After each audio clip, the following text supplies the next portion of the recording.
Hi friends, good morning. आज 12th class की geography start करते हैं। Second chapter.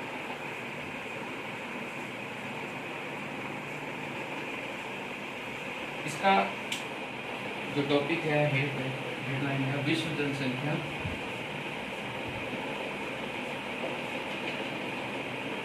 विश्व जनसंख्या वितरण, घनत्व एवं वृद्धि। इसको कहते हैं डिस्ट्रीब्यूशन, इसको कहते हैं डेंसिटी, इसको कहते हैं ग्रोथ।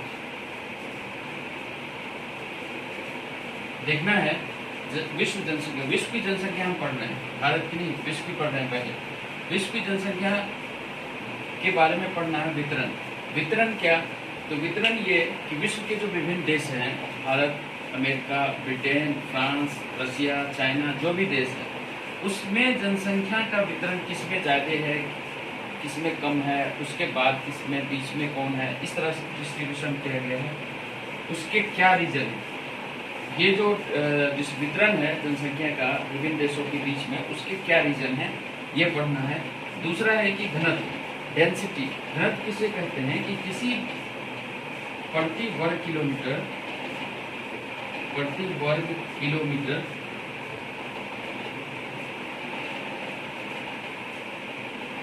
के क्षेत्रफल जो होते हैं, व्यक्तियों की संख्या। क्या मतलब? यानी प्रति वर्ग जो जनसंख्या घनत्व है, वो प्रति वर्ग किलोमीटर में जो व्यक्ति रहते हैं, निवास करते हैं, उसको बताता है। कैसे बताता है? तो जनसंख्या घनत्व अगर हम बात करेंगे कि जनसंख्या घनत्व है क्या, तो वो बताएगा आपको।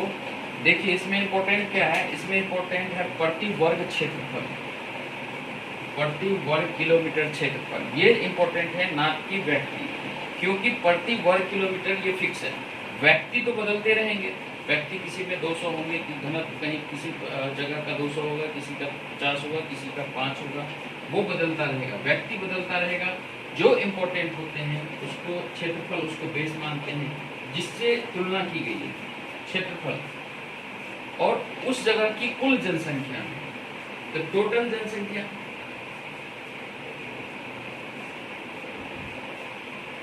यानी भारत की बात करें, भारत की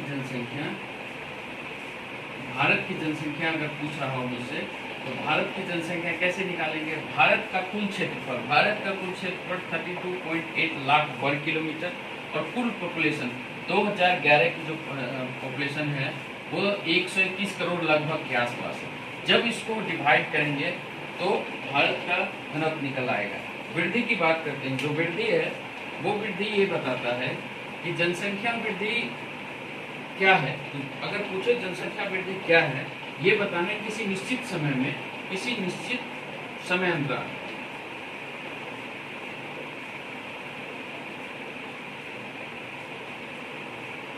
में जनसंख्या में हुई वृद्धि।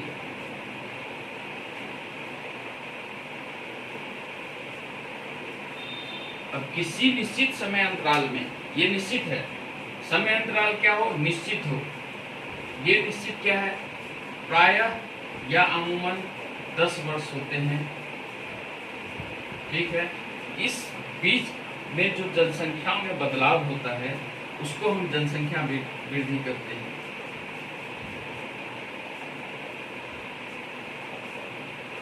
जो जनसंख्या में बदलाव होता है, जैसे अगर ये मान लो कि 2001 में भारत की जनसंख्या 102.7 करोड़ था, 2011 में ये जनसंख्या बढ़ के हो गया लगभग 121.40 करोड़। तो अब ये जनसंख्या हो गया, ये वृद्धि हो गया। कितने का वृद्धि हो गया? अगर यहाँ पे ये करोड़ में मान लो, ये वृद्धि अगर हम देखें तो 5 और ये 100, इसको इसमें से माइनस करेंगे, 121 में से इसको माइनस करेंगे 12, 5 और यहाँ पे 11, 9, 8 और यहाँ पे ये इतना करोड़ की वृद्धि होती है। ठीक है, आगे देखना है, एक जो आपके बुक में एक नाम दे रखा है, वो नाम क्या है आप लोग पढ़े होंगे। उन्होंने क्या कहा उसके बारे में थोड़ी सी कंसेप्ट है, वो बतानी है मुझको। उनका नाम है, जैसे यहाँ पे राल्फ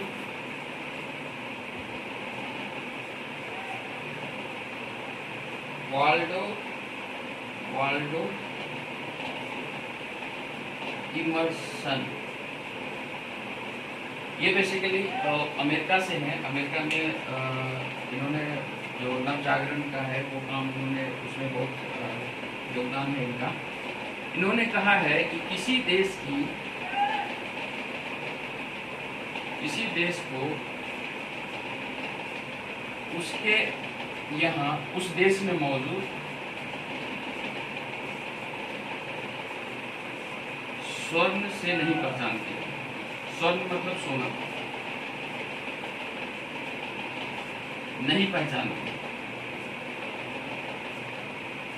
नहीं पहचान होती ये कह सकते हैं। तो किससे होती है? किसी देश या राष्ट्र की पहचान उस देश में मौजूद स्वर्ण से नहीं होती है, तो फिर होती किससे है? तो उस देश में मौजूद किससे? स्त्री और पुरुष से।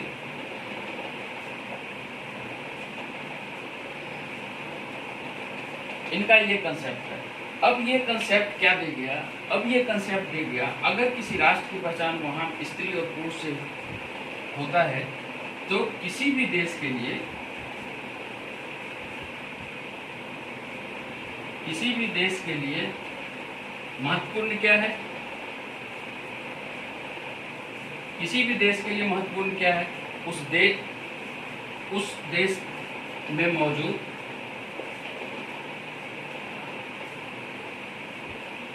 जनसंख्या या निवासी, ये महत्वपूर्ण है। ये महत्वपूर्ण है। क्यों महत्वपूर्ण है? क्योंकि ये निवासी या जनसंख्या क्या करते हैं ऐसा जो ये इतने महत्वपूर्ण है? ये क्या करते हैं? उस देश में मौजूद जो संसाधन है उनका क्या करते हैं? दोहन करते हैं। दोहन करते हैं और क्या करते हैं? और उस देश में नीतियों का निर्माण करते हैं। नीतियों का निर्माण करते हैं। जब किसी राष्ट्र में व्यक्ति या वहाँ के जो नागरिक हैं वो संसाधनों का दोहन अच्छे तरीके से करेंगे और अच्छी नीति बनाएंगे, उनका अच्छे तरह से क्रियान्वयन करेंगे, तो उस राष्ट्र का बहुत ज्यादा विकास होगा, बहुत जल्दी विकास होगा और उस राष्ट्र का अपना एक पहचान बनेगा, अपना एक पहचान बनेगा।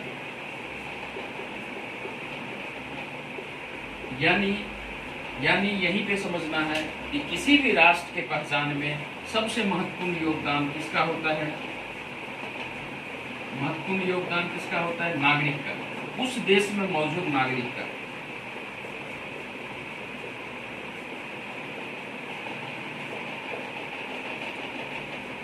अब चूंकि उस देश में जो मौजूद नागरिक हैं वो राष्ट्र की पहचान में मदद करते हैं, तो वो कैसे मदद कर सकते हैं? आखिर ये देखना है। तो वो कैसे मदद करते हैं? जब किसी भी राष्ट्र में वहाँ के लोग ही प्रमुख संसाधन होते हैं, तो वो संसाधन, व्यक्ति संसाधन कब हो सकता है? नागरिक पहले खुद संसाधन है, तो व्यक्ति को संसाधन या व्यक्ति को प्रौद्योगिकी के रूप में बदलने के लिए क्या करना पड़ेगा? व्यक्ति को शिक्षा, स्वास्थ्य, ये सब देना पड़ेगा। लेकिन यहाँ पे मुद्दा ये नहीं है। यहाँ पे मुद्दा है कि आपको उस देश की जनसंख्या के बारे में जानना पड़ेगा कि किसी भी देश में जनसंख्या क्या है। जनसंख्या क्या है? मतलब जनसंख्या में स्त्री पुरुष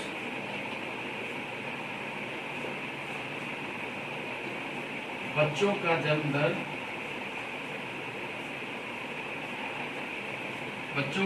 दर, और मृत्यु तथा मृत्यु कैसे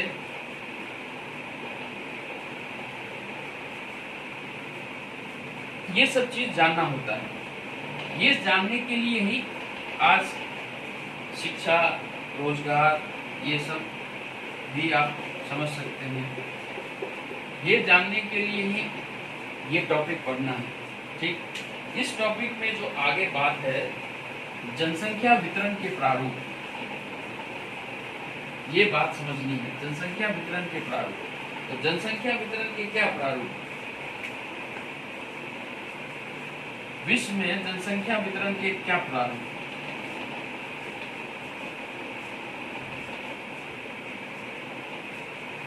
विश्व की बात, विश्व जनसंख्या पर है, विश्व की बात कर रहे हैं। इसके जो प्रारूप के बारे में बताया गया है, ये बताया गया है कि जो जब विश्व में पहले अभी जनसंख्या कितनी है? अभी जनसंख्या है 7.5 बिलियन। बिलियन का क्या मतलब? बिलियन का मतलब है 750 crore. Total population of world का पॉपुलेशन ये है। अगर इसमें भारत को रखें, दो महत्वपूर्ण देश हैं जो इसमें महत्वपूर्ण जनसंख्या टोटल पॉपुलेशन में महत्वपूर्ण रोल अदा कर रहा है। एक है चीन, एक है भारत। भारत की क्या स्थिति है? भारत का पॉपुलेशन आज की डेट में अगर बात करें तो लगभग 1.35 यानी 135 करोड़ पॉपुलेशन है, और चाइना का 143 करोड़। अगर इन दोनों को ऐड कर दें तो 8, 7 यानी 750 में अगर आप 278 को माइनस कर लेते हैं, 2 और यहाँ पे 4, 7 और 6 और 4, यानी ये पॉपुलेशन बाकी जो यूएन के मेंबर हैं, यूनाइटेड नेशन में 193 मेंबर हैं, 193 मेंबर में अगर 2 को माइनस कर दें तो 191 मेंबर का ये पॉपुलेशन है। आप सोच सकते हैं भारत और चाइना इस मामले में कितना आगे है बाकी देशों से। दूसरी बात है, इसमें जनसंख्या वितरण में इसमें कहा गया है कि जो वर्ल्ड में जनसंख्या है उसका 90% यानी वर्ल्ड के टोटल पॉपुलेशन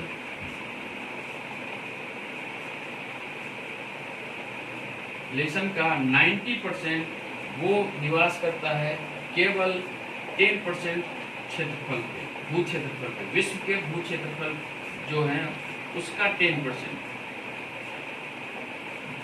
ये निवास करता है। तो अब इसमें देखना है कि आखिर इतने जो जनसंख्या निवास करते हैं वो किन किन देशों में। तो जब इस पे आप गौर करेंगे तो जो महत्वपूर्ण देश हैं, अभी तो जनसंख्या का ये बताया था चीन और भारत, तो आप ये समझ लीजिए अगर इस विश्व के सबसे पॉपुलेशन वाले, सबसे ज़्यादा पॉपुलेशन वाले देशों की बात करेंगे तो फर्स्ट हो गया चीन, दूसरा हो गया भारत, तीसरा हो गया अमेरिका, चौथा हो गया इंडोनेशिया। इसी तरह से है, जैसे ये पॉपुलेशन है 143, 135, ये लगभग 33 करोड़। अमेरिका में जो पॉपुलेशन है 33 करोड़, इसमें लगभग 13 से 14 करोड़ तो बाहर के ही लोग जाके बसे। इंडोनेशिया का, पाकिस्तान का भी देख लो भाई, पाकिस्तान का जरूरी है आजकल, इसके बगैर तो कोई कहानी खत्म नहीं हो रहा है, या ना बन रहा है ना खत्म हो रहा है। पाकिस्तान का अगर देखोगे इसका 22 करोड़ है। ये टोटल वर्ल्ड पॉपुलेशन, विश्व के जितने जनसंख्या है उसमें भारत का जो है वो योगदान है 70.5%, और पाकिस्तान का योगदान है वर्ल्ड पॉपुलेशन में 2.83%। ये बात उसने कहा है। और आगे जो देखना है वो देखना है आपको जनसंख्या घनत्व। जनसंख्या घनत्व तो बता ही दिया हूं। अब उसमें एक चीज और बता देता हूं, जनसंख्या घनत्व।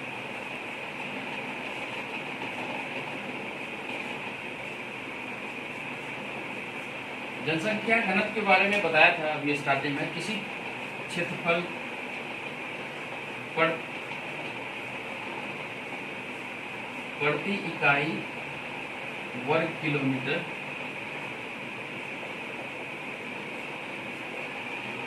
क्षेत्रफल में रहने वाले व्यक्तियों की संख्या, ये है प्रति इकाई क्षेत्रफल में रहने वाले व्यक्तियों की संख्या। तो मान लो कि भारत का क्षेत्रफल मुझको निकालना है, तो भारत का क्षेत्रफल निकालना है। मैं बताया था कि इम्पोर्टेंट क्या क्षेत्रफल, तो भारत का क्षेत्रफल जो है जिससे तुलना की जा रही है वो नीचे रहेगा। तो अगर इसको हम देखेंगे तो भारत का क्षेत्रफल है 32.8 लाख वर्ग किलोमीटर, ठीक। और जनसंख्या कितनी है, व्यक्तियों की संख्या, तो व्यक्तियों की संख्या ही तो जनसंख्या है ना। कितनी है जनसंख्या, जनसंख्या है 101 करोड़। जब इसको इससे डिवाइड करेंगे तो जो आएगा वही जनसंख्या घनत्व होगा, जनसंख्या घनत्व होगा। ये जनसंख्या घनत्व क्या कितने प्रकार से होते हैं यहाँ मैं बता देता हूँ। ये जनसंख्या घनत्व 3 प्रकार के होते हैं, ठीक है। ये जनसंख्या घनत्व 3 प्रकार के होते हैं। कौन कौन से जनसंख्या घनत्व, एक होता है सघन, एक होता है मध्यम, एक होता है विरल, ठीक है। तो जो सघन जनसंख्या क्षेत्र होता है उसमें जो जनसंख्या, उसमें जो प्रति वर्ग किलोमीटर क्षेत्रफल में रहने वाले लोगों की संख्या है वो 200 से ज्यादा होगी, ठीक। जो मध्यम सघन वाले क्षेत्र होंगे उसमें जनसंख्या घनत्व प्रति वर्ग किलोमीटर 11 से 50 व्यक्ति होंगे, ठीक है ना। 200 व्यक्ति निकलो भाई, ठीक। ये 11 से 50 होंगे। और जहां 10 से कम हो, 10 व्यक्ति से कम, क्या प्रति वर्ग किलोमीटर, यानी प्रति वर्ग किलोमीटर 10 व्यक्ति से कम हो वो विरल होगा। अब आपको यही देखना है कि ये जनसंख्या किन किन क्षेत्रों में आता है। ये जो जनसंख्याएं हैं, ये जो जनसंख्या सघन जनसंख्या वाले क्षेत्र वो है north east America. North east America में कौन सी जगह है, तो नॉर्थ ईस्ट अमेरिका में जो जगह है वो आप देखेंगे वाशिंगटन डीसी, न्यूयॉर्क, ये बहुत ही महत्वपूर्ण जगह है अमेरिका में, इसके वजह से नॉर्थ ईस्ट अमेरिका। उसके बाद आप देखोगे नॉर्थ ईस्ट यूरोप। अब नॉर्थ ईस्ट यूरोप में कौन कौन से आते हैं, नॉर्थ ईस्ट यूरोप में जो पश्चिमी में रूस है, यूक्रेन है, बेलारूस है,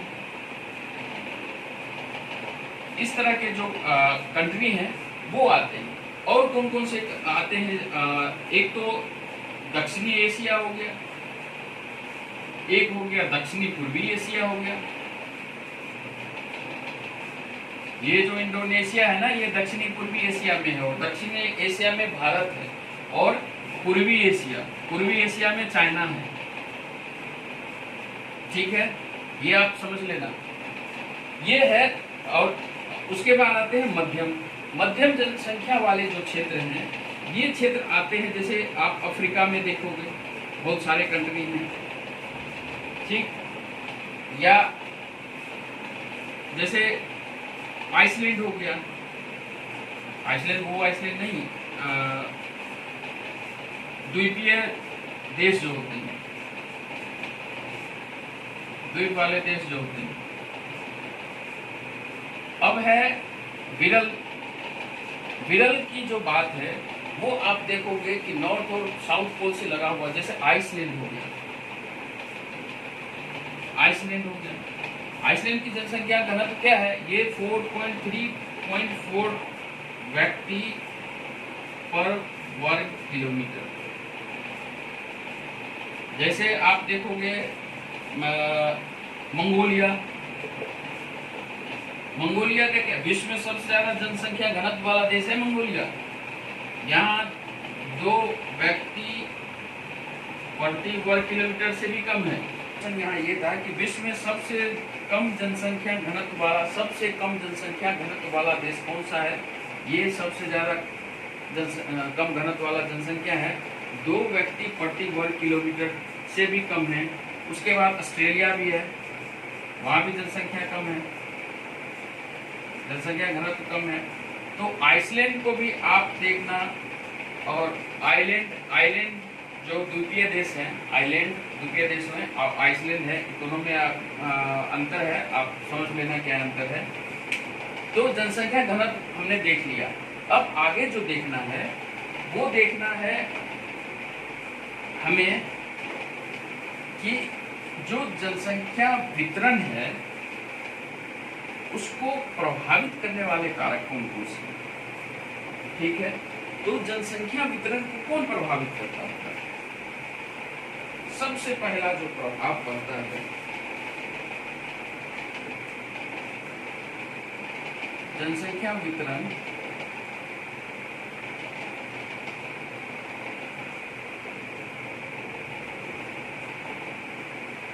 करने वाले कारक, एक तो भौगोलिक होगा, ठीक है, भौगोलिक कारक। एक होगा आर्थिक, ठीक है। तो जो भौगोलिक कारक है, उस पर ध्यान देना। फर्स्ट है जल की उपलब्धता।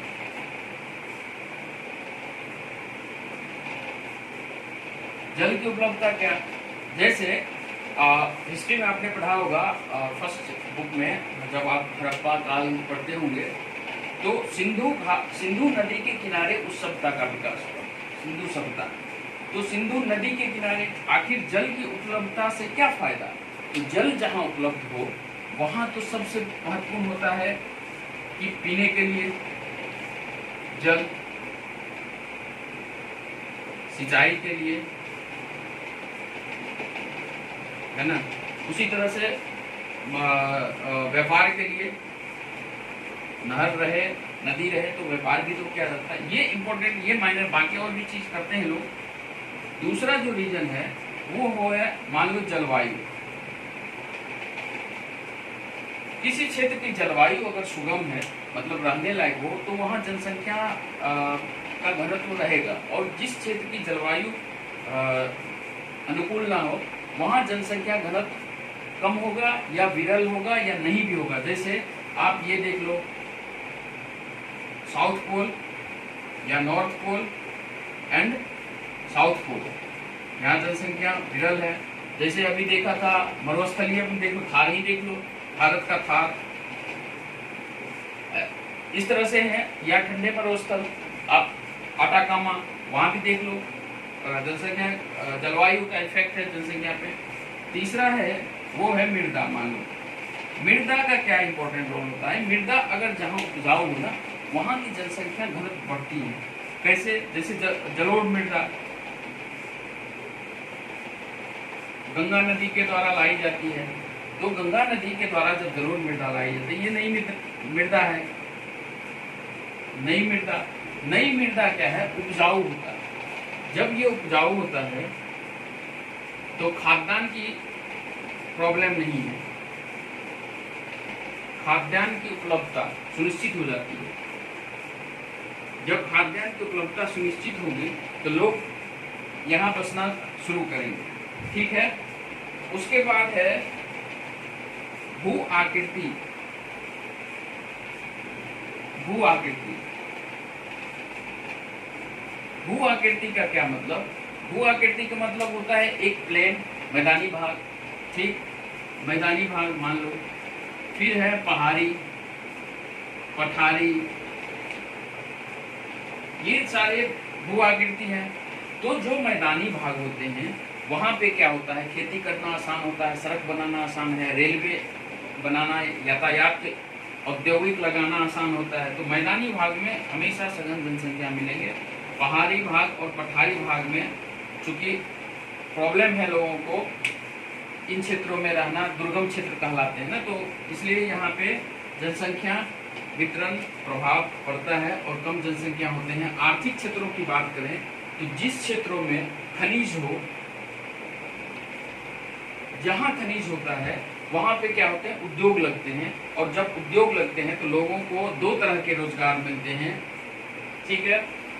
और वहाँ पे एक तो होता है स्किल वाले रोजगार और नॉन स्किल रोजगार, दोनों तरह के रोजगार होते हैं। तो ये दोनों जो तरह के रोजगार होते हैं, इसके वजह से क्या होता है, वहाँ पे जनसंख्या का बसाव शुरू हो जाता है। और उसके बाद है औद्योगिकरण। औद्योगिकरण क्या है कि अगर औद्योगिकरण होगा, अब औद्योगिकरण मैक्सिमम आप शहरों में ही देखोगे, औद्योगिकरण जब होता है तो वहाँ पे वही कंसेप्ट काम करता है, शिक्षा, स्वास्थ्य, शहर के आसपास ये सारी चीज उनको मिलना प्रारंभ होता है, तो वो उस क्षेत्र में बसना शुरू कर देते हैं। तीसरा जो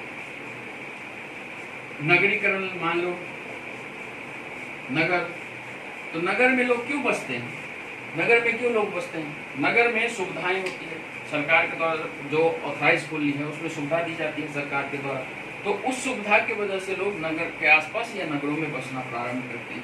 दो कारण थे जनसंख्या वितरण को प्रभावित करने वाले, भौगोलिक और आर्थिक। ठीक, आगे चलते हैं। और आर्थिक कारण जो है, आर्थिक कारण में जो एक चीज दे रखा है आपके बुक में, वो है सांस्कृतिक और सामाजिक।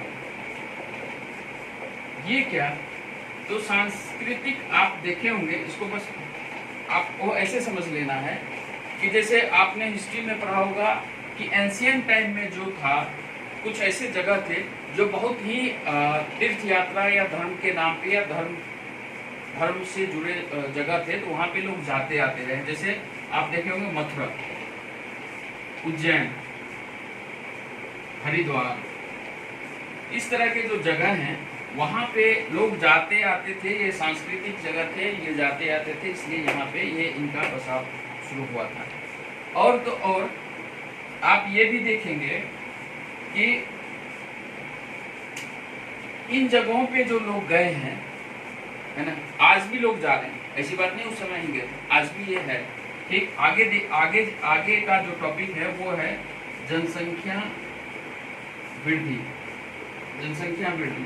जनसंख्या वृद्धि के मैं बारे में बता चुका हूँ, फिर से एक बार बता देता हूँ। जनसंख्या वृद्धि किसी निश्चित समय में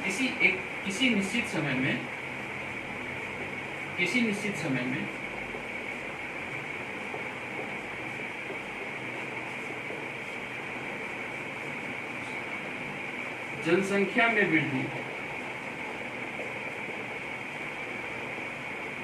में वृद्धि ही जनसंख्या वृद्धि है, या व्यक्तियों की संख्या में वृद्धि, या जो भी कह लो आप, यहाँ व्यक्ति भी लिख सकते हो, व्यक्तियों की संख्या में वृद्धि। ठीक, किसी निश्चित समय का क्या मतलब, फिर से समझना, किसी निश्चित समय का मतलब 10 वर्ष, प्रायः सरकारें 10 वर्ष मानती है, 10 वर्ष। जैसे मान लो 2001 में जनसंख्या भारत का था 102.7 लाख, यानी 102 करोड़ 70 लाख, और 2011 में जनसंख्या बढ़ के हो गया 121 करोड़ 20 लाख। ठीक, अब यहीं पे मैं समझा देता हूं कि जनसंख्या वृद्धि में अगर पूछे कि 2001 की तुलना में 2011 में कितने करोड़ की वृद्धि हुई, तो आप 2011 को पहले लिखना 121.20 और 2001 को बाद में लिखना 102.70, यानी 121 करोड़ 20 लाख, 102 करोड़ 70 लाख, और इसको माइनस कर देना, ये हो जाएगा आपको, ये लगभग लिख देता हूँ, ये लगभग है। और यहाँ पे ये हो गया 0.8 और यहाँ पे 1, यानी जो वृद्धि होती है लगभग वो 18 करोड़ 50 लाख की वृद्धि होगी। एक में और पूछ दे आपसे कि जनसंख्या वृद्धि दर, जनसंख्या वृद्धि दर, ठीक, तो जनसंख्या वृद्धि दर परसेंटेज में होगा, तो जो ये हो अगर इसको हम परसेंटेज में व्यक्त कर दें तो ये जनसंख्या वृद्धि दर हो जाएगी। जनसंख्या वृद्धि और जनसंख्या वृद्धि दर, दर हो गया, परसेंटेज में हम व्यक्त कर देना है, जनसंख्या वृद्धि दर हो जाएगी, ठीक। और एक चीज यहाँ पे देखना है आप लोग को कि किसी भी क्षेत्र की जनसंख्या अगर वृद्धि हो रही है, ठीक है, उससे क्या पता चलता है। मान लो किसी जगह की जनसंख्या, भारत में जनसंख्या वृद्धि अगर बढ़ रहे हैं भारत में, या भारत छोड़े किसी राज्य का पढ़ लेते हैं, ज्यादा क्लियर हो जाएगा। अगर मान लो कि यूपी का पढ़ लेते हैं, यूपी में जनसंख्या वृद्धि अगर हो रही है, उससे क्या पता चलता है, उससे ये पता चलता है कि यूपी का आर्थिक विकास हो रहा होगा। क्यों? क्योंकि जहां आर्थिक विकास होगा, अभी तो पढ़ा था आर्थिक विकास, उद्योगीकरण है ना, सांस्कृतिक सामाजिक विकास भी हो रहा होगा। इस तरह से आर्थिक विकास अगर किसी जगह का हो रहा हो, सामाजिक प्रगति हो, इस तरह की जो घटनाएं जहां घटित होती है ना, वहां पे जनसंख्या वृद्धि होता ही होता है, ठीक। जैसे अगर विश्व की बात करें तो अमेरिका का जनसंख्या वृद्धि हो रहा है, अमेरिका के जो वहाँ लोकल हैं उनकी जनसंख्या ग्रोथ नहीं है, जो यहाँ से जाते हैं लोग उनके वजह से वहाँ की जनसंख्या इतनी है, लगभग 33 करोड़, ठीक है। नेक्स्ट अगले क्लास में करते हैं। Okay, all the best.